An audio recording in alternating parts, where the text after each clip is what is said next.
من يهده الله فلا مضل له ومن يضلله فلا هادي له وأشهد أن لا إله إلا الله وحده لا شريك له وأشهد أن سيدنا وسندنا محمدا عبد الله ورسوله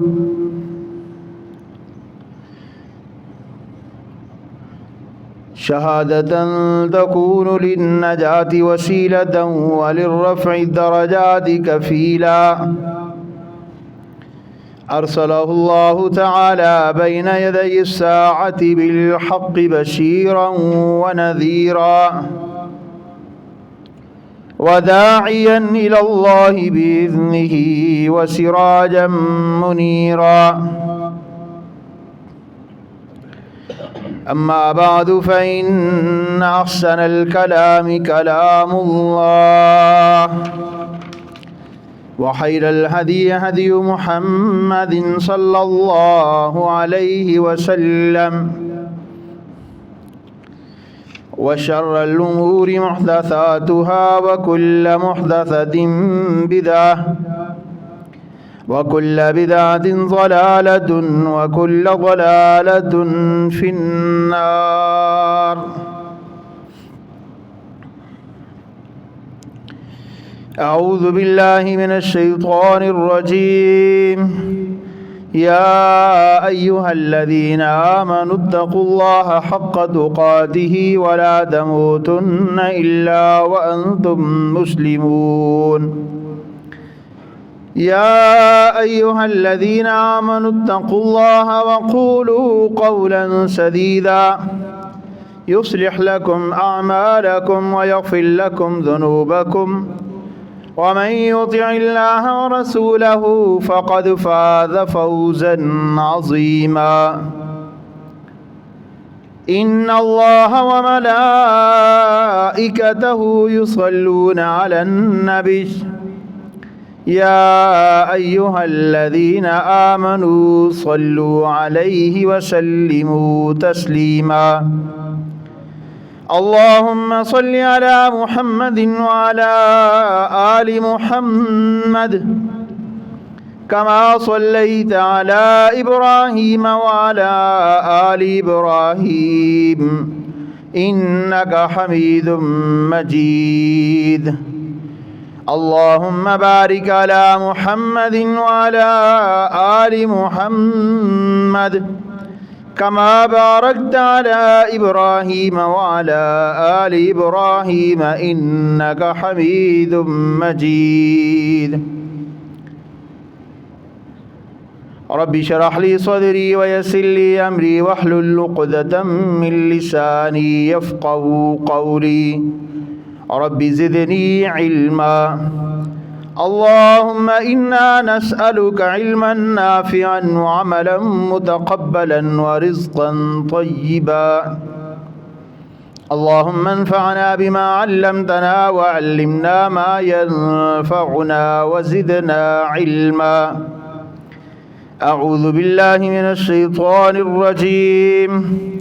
ولكل أمة جعلنا منسكا ليذكروا اسم الله ولكل أمة جعلنا منسكا ليذكروا اسم الله على ما رزقهم من بهيمة الأنعام فإلهكم إله واحد فله أسلموا وبشر المخبتين الذين إذا ذكر الله وجلت قلوبهم والصابرين على ما أصابهم والمقيم الصلاة ومما رزقناهم ينفقون.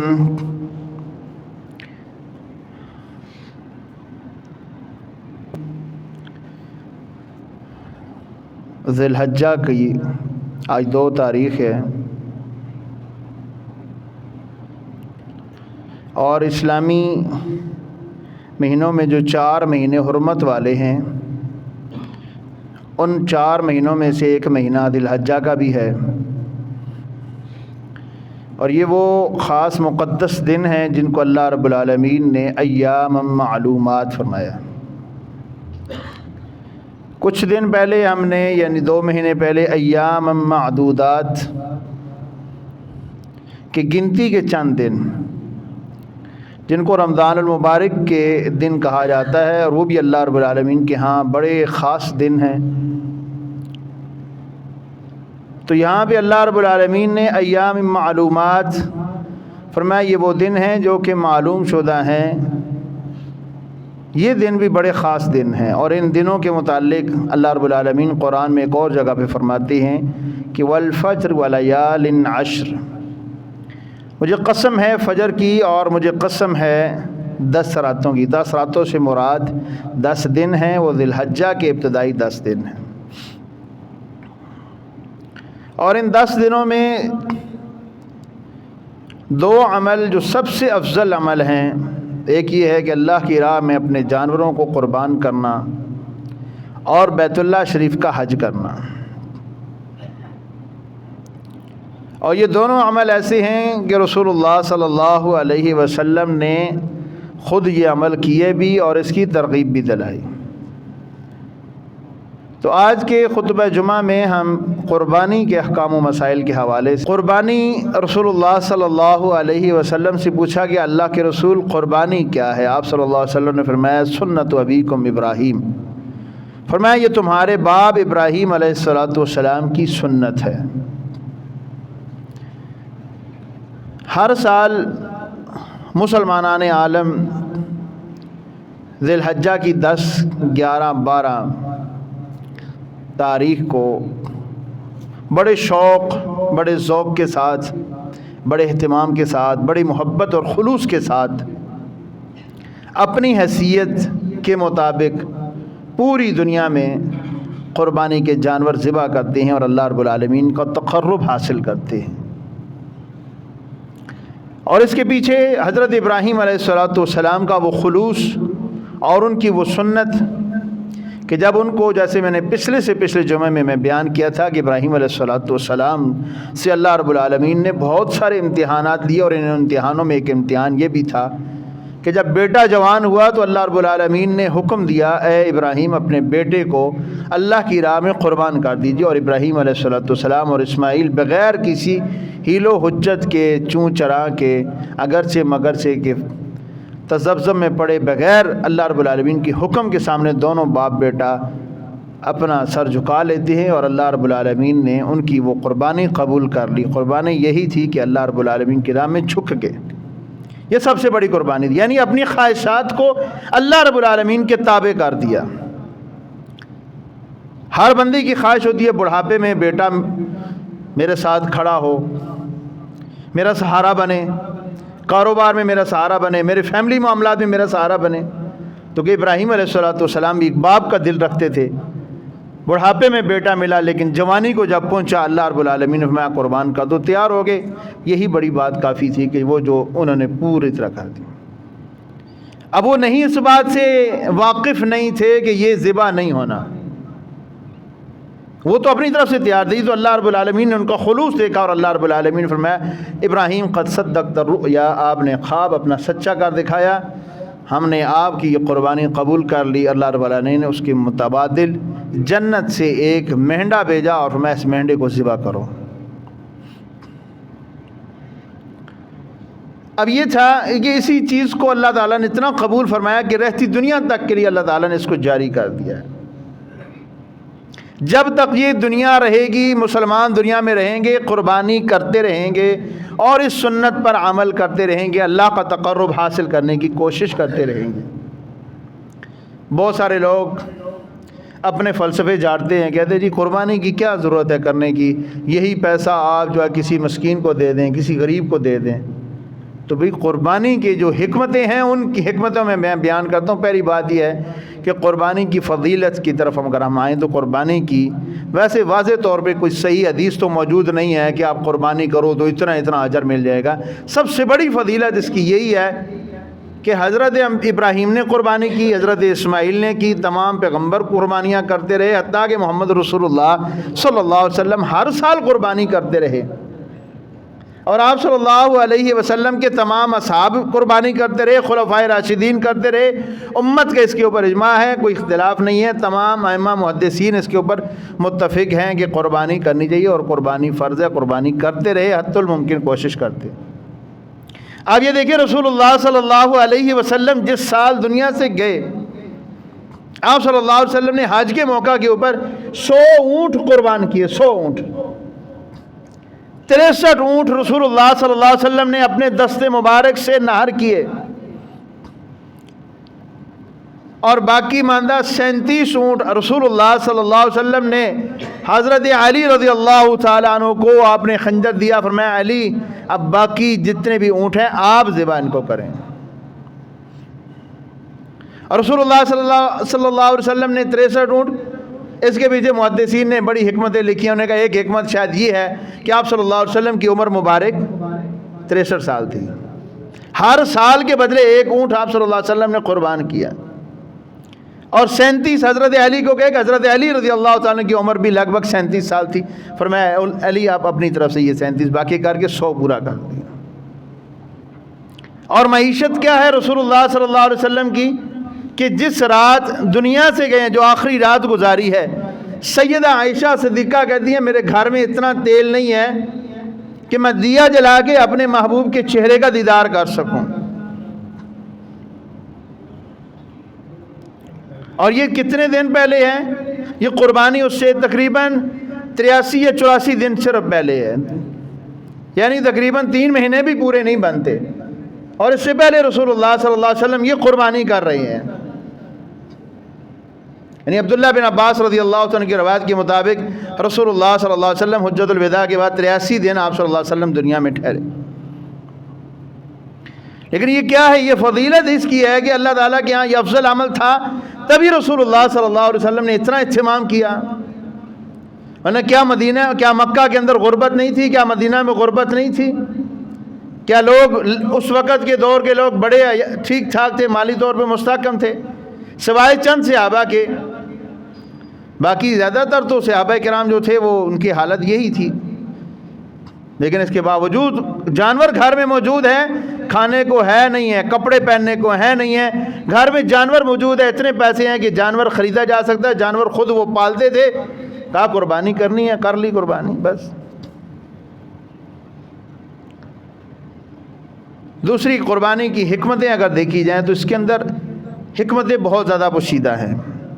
شریعت کا کوئی بھی ایسا مسئلہ نہیں ہے، ایسا عمل نہیں ہے کہ جس کے اندر حکمتیں پوشیدہ نہ ہوں، لیکن کئی چیزوں کی حکمتیں قرآن نے بتا دی ہیں، سنت نے بتا دی ہیں، کئی چیزوں کی نہیں بتائیں۔ لیکن یہ کہ نہیں بتائیں تو ہم تو اس وجہ سے کہتے ہیں کہ اللہ نے کہہ دیا، رسول اللہ صلی اللہ علیہ وسلم نے کہہ بھی دیا، کر کے بھی دکھایا، ہم تو اس وجہ سے کرتے ہیں۔ لیکن ہم نماز پڑھنے آئے، جمعہ نماز پڑھنے آئے، کیوں پڑھنے آئے؟ بھی اللہ کا حکم ہے۔ حکمت کیا ہے؟ بھی ہم حکمت کے چکر میں پڑھتے ہی نہیں ہیں، بعد میں ہیں فائدے ہیں، فائدے ہی فائدے ہیں۔ لیکن ایک مومن اور مسلمان کیا کہتا ہے؟ اس کو اس چیز سے نہیں ہے، وہ کہتا ہے اللہ کا حکم ہے جمعہ پڑھو، رسول اللہ صلی اللہ علیہ وسلم نے جمعہ پڑھایا، پڑھا بھی، آپ صلی اللہ علیہ وسلم نے کہہ دیا، سو ہمارے لیے یہی بڑی چیز کافی ہے۔ لیکن دین کے ہر کام کے اندر اللہ تعالیٰ نے حکمتیں رکھی ہیں، اس کے فائدے رکھے ہیں۔ پہلی بات یہ ہے کہ تقرب الہی، اس عمل سے اللہ تعالیٰ کا تقرب حاصل ہوتا ہے۔ سورۃ الانعام پڑھیے، پارہ نمبر 8 ہے، اللہ رب العالمین نے ارشاد فرماتے ہیں قل ان صلاتي ونسكي ومحياي ومماتي للہ رب العالمین۔ اے پیارے پیغمبر صلی اللہ علیہ وسلم فرما دیجئے ان صلاتی، بے شک میری نماز، ونسکی میری قربانی، ومحیایا میری زندگی، ومماتی اور میری موت، للہ اللہ تعالیٰ کے لیے ہے جو کہ ساری کائنات کا رب ہے۔ تو گویا کہ قربانی کا مقصد یہ سامنے آ گیا کہ اللہ کا تقرب حاصل کیا جائے۔ جیسے میں نے پہلے ضمناً عرض کیا ہے کہ نماز پڑھنے آئے کیوں؟ اللہ کا تقرب حاصل کرنے کے لیے۔ جمعہ پڑھنے آئے کیوں؟ اللہ کا تقرب حاصل کرنے کے لیے۔ تو قربانی کیوں کر رہے ہیں؟ اللہ کا تقرب حاصل کرنے کے لیے، اللہ کی رضا کے لیے کر رہے بس۔ یا اللہ یہ میرا مال تھوڑا سا ہے، ادنا سی کاوش ہے، اگر تو یہ قبول کر لے، اس کے بدلے میں تو راضی ہو جائے تو سودا مہنگا نہیں ہے۔ اور دوسری چیز یہ ہے کہ سنت ابراہیمی علیہ الصلوۃ والسلام، حضرت ابراہیم کی سنت کو زندہ کرنا ہے۔ کہ ہم تمام لوگ جو کرتے ہیں رسول اللہ صلی اللہ علیہ وسلم سے پوچھا کہ اللہ کے رسول مل اضاحی، یہ قربانیاں کیا ہیں؟ یہ فرمایا تمہارے باپ کی سنت ہے ابراہیم کی، کیونکہ عرب یہ جتنے رسول اللہ صلی اللہ علیہ وسلم کے اور آپ صلی اللہ علیہ وسلم خود یہ سارے حضرت ابراہیم کی اولاد ہیں، تو فرمایا کہ تمہارے باپ ابراہیم کی سنت ہے۔ تو ابراہیم کون ہے؟ اللہ کے نبی ہیں، تو اللہ کے نبی کی سنت ہوئی، اور یہ رسول اللہ صلی اللہ علیہ وسلم کی بھی سنت ہوئی، اہل بیت کی بھی ان سے سنت ہے، ان کا بھی یہ طریقہ کار رہا ہے۔ اچھا، خلفائے راشدین کا بھی یہ سنت ہے، ان کی بھی، انہوں نے بھی یہ کام کیا ہے۔ پھر آگے چلے ائمہ محدثین، ائمہ اربعہ، یہ سارے لوگوں کے ان کا طریقہ، اسلاف کا طریقہ سبیل المومنین ہے، مومنوں کا یہ راستہ ہے، اس وجہ سے ہم اس کو کرتے ہیں، اس کے اندر یہ حکمت ہے، کیونکہ ہم بھی مومنوں کی جماعت سے الحمدللہ، تو ہم ان کے راستے پہ چلتے ہیں۔ اور تیسری چیز کہ آل و اولاد پر کشادگی ہوتی ہے اس کے ذریعے، کہ جب آپ اللہ رب العالمین کی راہ میں مال خرچ کرتے ہیں تو کیا ہوتا ہے؟ اللہ رب العالمین اس کا ریٹرن دیتے ہیں۔ اللہ رب العالمین کسی کا قرضہ نہیں رکھتے، یہ بات یاد رکھیں۔ ایک عزت دار آدمی اگر اس کے ساتھ احسان کیا جائے تو حل جزاء الاحسان الا الاحسان، نیکی کا بدلہ نیکی ہے، وہ نیکی سمجھتا ہے، اور نیکی کا بدلہ وہ نیکی کے ساتھ جواب دیتا ہے۔ تو اللہ رب العالمین کہیں زیادہ عزت اور غیرت والے اللہ رب العالمین بھی اس کا ریٹرن کرتے ہیں جو اللہ تعالیٰ کو قرض دیتا ہے۔ تو اس کے ذریعے اللہ رب العالمین مال میں اور اولاد میں کشادگی دیتے ہیں۔ اور چوتھی چیز یہ ہے کہ بیواؤں کے ساتھ، مساکین کے ساتھ، غرباء کے ساتھ ہمدردی آتی ہے۔ جو بہت سارے لوگ کہتے ہیں اور یہ قربانی کرنے کی کیا ضرورت ہے، وہی پیسہ آپ غرباء اور مساکین کو دے دیں۔ تو دیکھیں یہ گوشت قربانی کے جانور جو ذبح کرتے ہیں، اس سے سب سے زیادہ غرباء کو فائدہ ہوتا ہے، مساکین کو اس سے سب سے زیادہ فائدہ ہوتا ہے۔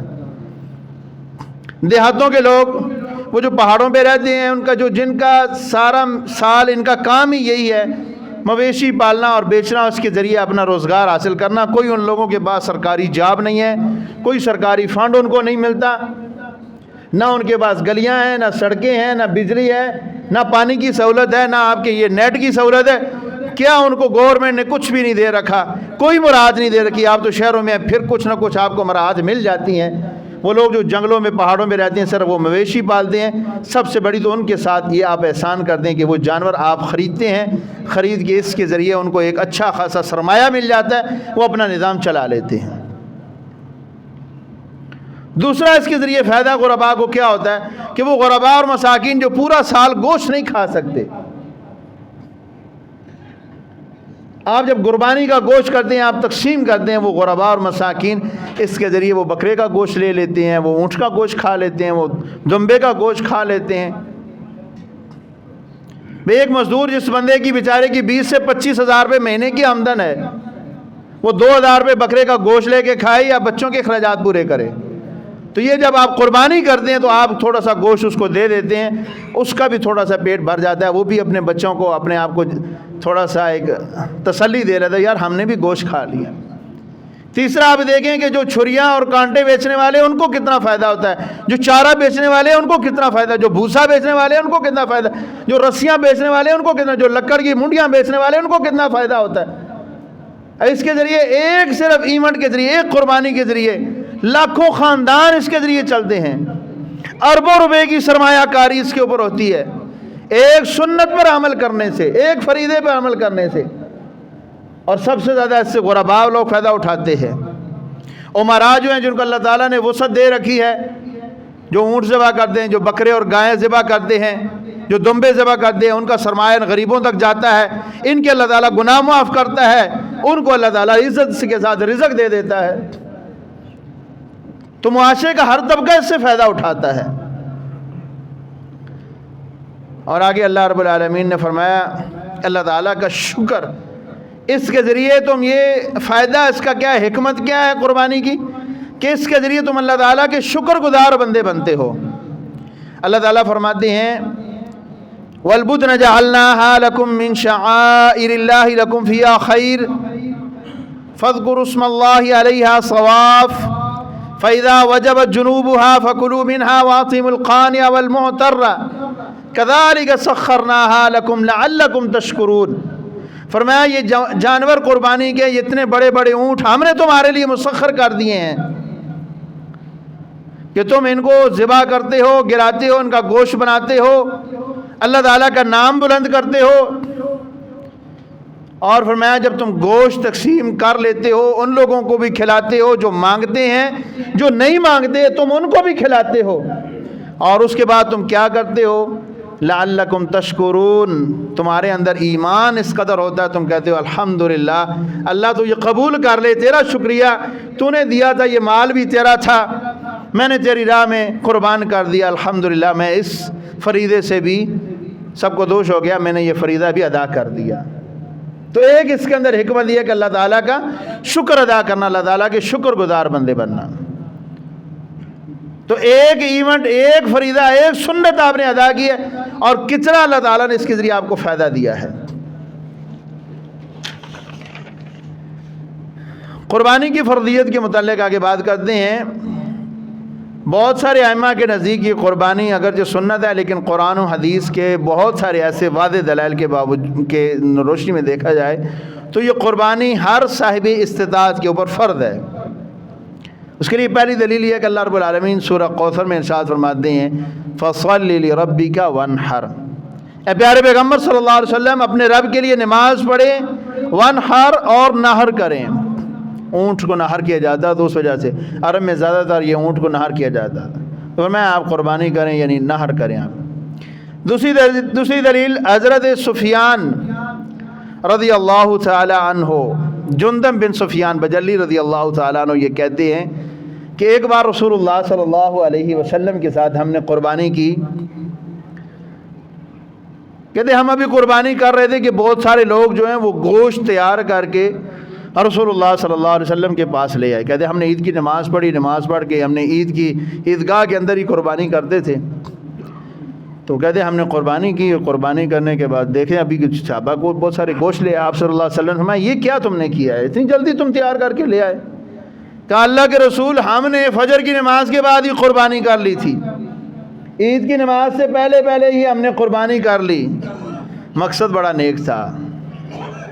مقصد کیا تھا کہ سب سے پہلے میری قربانی کا گوشت رسول اللہ صلی اللہ علیہ وسلم تناول فرمائیں. ٹھیک ہے، نیت بڑی اچھی ہے لیکن سنت نہیں ہے نا، سنت کی خلاف ورزی کی ہے. آپ صلی اللہ علیہ وسلم نے وہ گوشت نہیں تناول فرمایا اور آپ نے فرمایا لے جاؤ. اور آپ صلی اللہ علیہ وسلم نے حکم دیا کہ جن لوگوں نے عید کی نماز سے پہلے پہلے جانور ذبح کیے وہ دوبارہ جانور ذبح کریں،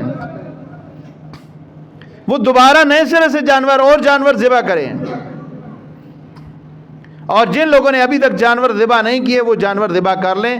اور فرمایا کہ سنت یہ ہے کہ ہم پہلے عید کی نماز ادا کریں گے بعد میں قربانی کریں گے، کیونکہ قرآن نے ہمیں یہ کہا فَصَلِّ لِرَبِّكَ وَانْحَرْ، پہلے نماز پڑھو بعد میں قربانی کرو. اور ایک اور حدیث ہے سیدنا برا بن عازب رضی اللہ تعالیٰ عنہ کہتے ہیں، وہ کہتے ہیں میں نے بھی ایسے کیا. ایک اور موقع پر رسول اللہ صلی اللہ علیہ وسلم کے لیے کہتے ہیں آپ صلی اللہ علیہ وسلم جو ہی آپ عید کی نماز سے دعا کر کے فارغ ہوئے تو میں نے آپ کے سامنے گوشت پیش کر دیا بھونا ہوا. تو آپ صلی اللہ علیہ وسلم میں یہ کہاں سے آ گیا؟ میں اللہ کے رسول میں نے صبح نماز کے بعد ہی قربانی کر لی تھی کہ آپ عید کی نماز سے جو ہی فارغ ہوں تو میں آپ کو گوشت پیش کروں، آپ گوشت کھا لیں.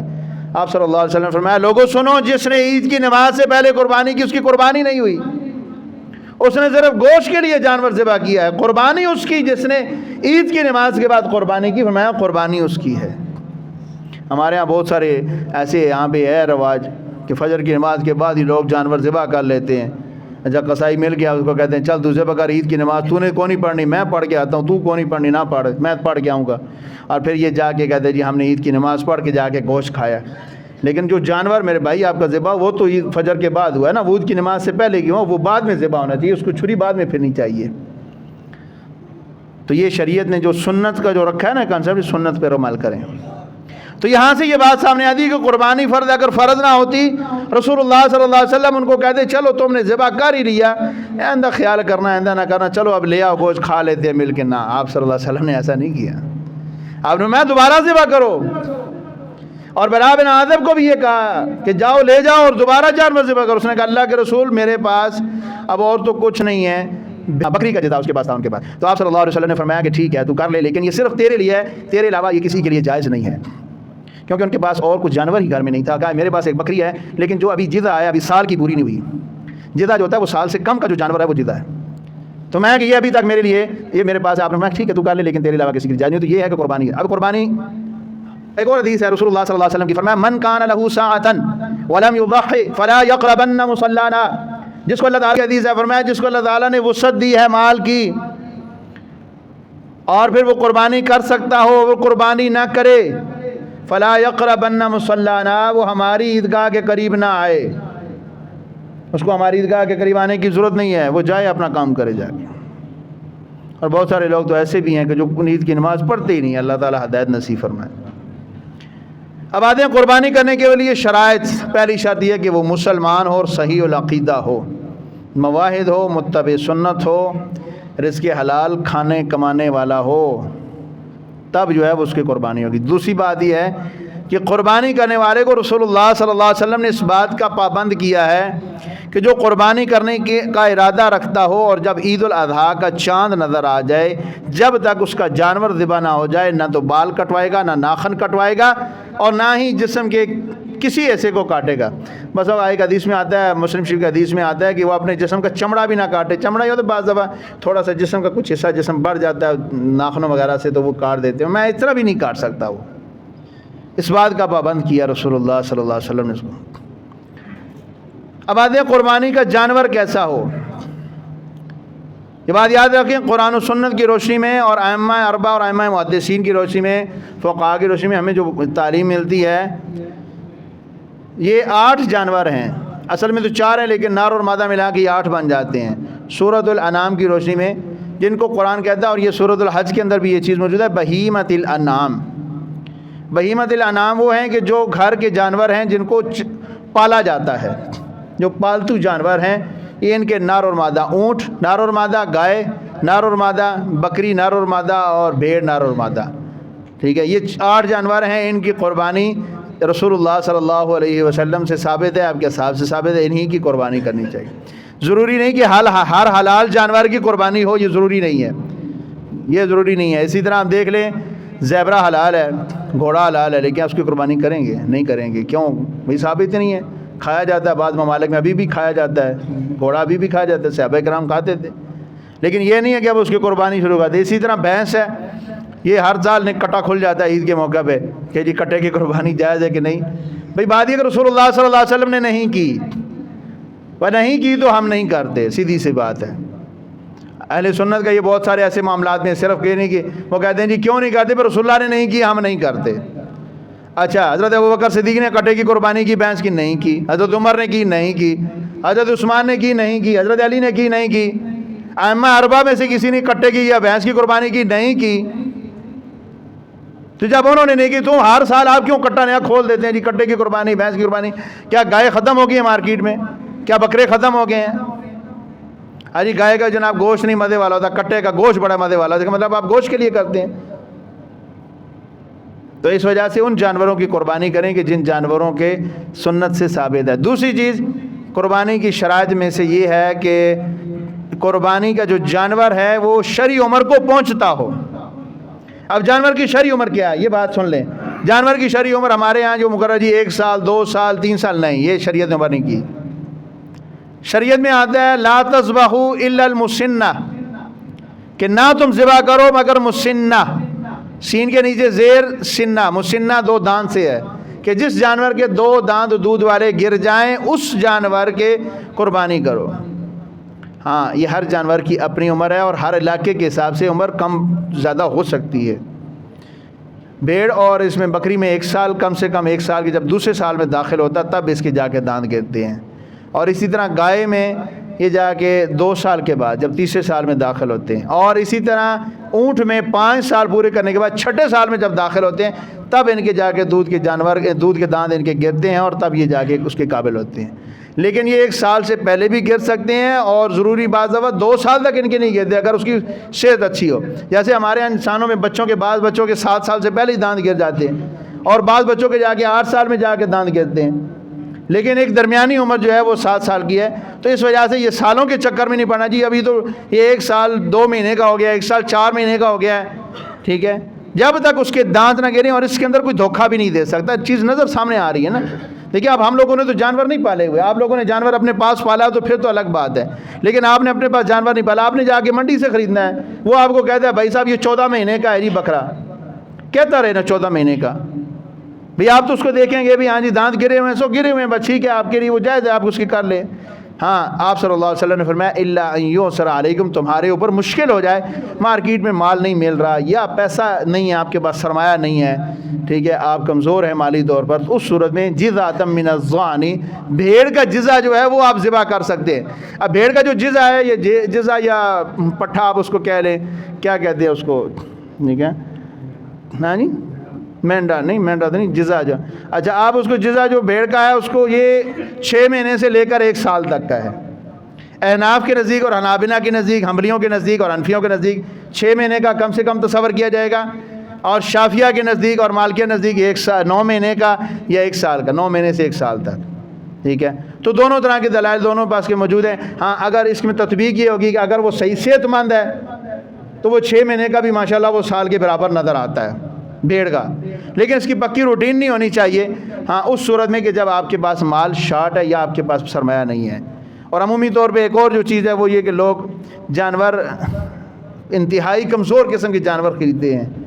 حضرت علی رضی اللہ تعالیٰ عنہ سے اور اسی طرح حضرت برا بن عازب رضی اللہ تعالیٰ عنہ سے، دونوں سے رسول اللہ صلی اللہ علیہ وسلم سے یہ روایت ہے، حضرت علی کہتے ہیں مجھے رسول اللہ صلی اللہ علیہ وسلم نے جانور خریدنے کا حکم دیا قربانی کے لیے، اور مجھے اس بات کا پابند کیا کہ جانور میں 5 عیب نہ ہوں۔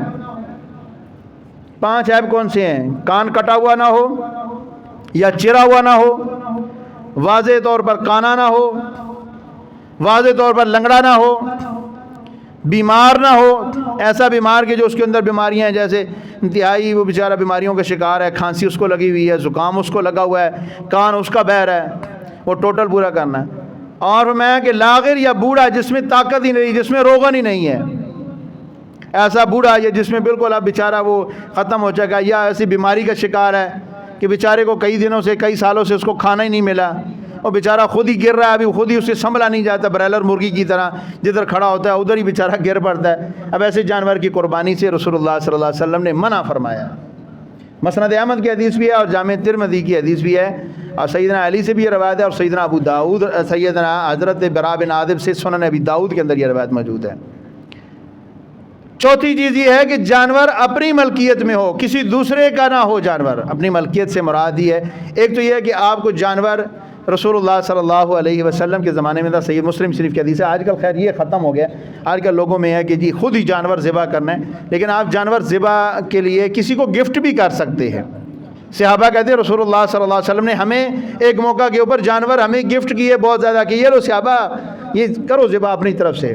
یہ تو ایک الگ بات ہے، کرنا چاہیے جو صاحب حیثیت لوگ ہیں، اگر ایک جانور آپ کے پاس 2 جانور کی استطاعت ہے، ایک خود کر لیں، ایک کسی کو دوسرے کو غریب میں محلے کو دے دیں، یار یہ لے یہ میری طرف سے آپ کو گفٹ ہے، آپ ذبح کر دو۔ یہ رسول اللہ صلی اللہ علیہ وسلم نے کیا، آج یہ چیز ختم ہو رہی ہے لوگوں میں۔ ایک یہ ہے کہ اپنی ملکیت سے مراد جو میں کہہ رہا ہوں وہ یہ ہے کہ جانور چوری کا نہ ہو۔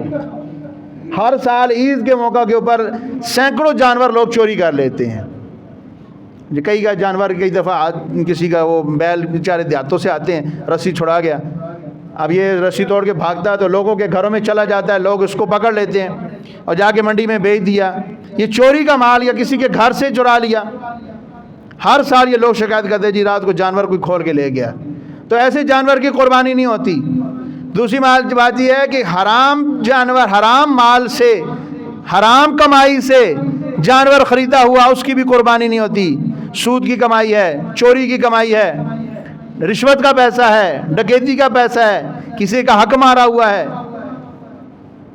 بہت سارے لوگ جن کا داؤ چلتا ہے، جن کا رشوت بداری کا داؤ جن کا چلتا ہے، لگتا ہے وہ کیا کرتے ہیں عید کے موقع پر کہتے ہیں جی اب ایکسٹرا دہاڑی لگا رہے ہیں جناب، ایکسٹرا ہم کام کر رہے ہیں، رشوت کا بازار سرگرم، کہتے ہیں جی قربانی کرنی ہے، بیگم نے بولا اچھا سا جانور لے کے آنا ہے۔ بھئی کیا فائدہ جو تم نے حرام کما کے تم لے کے جا رہے ہو جانور کو، ایسی قربانی سے نہ کرو تو بہتر ہے۔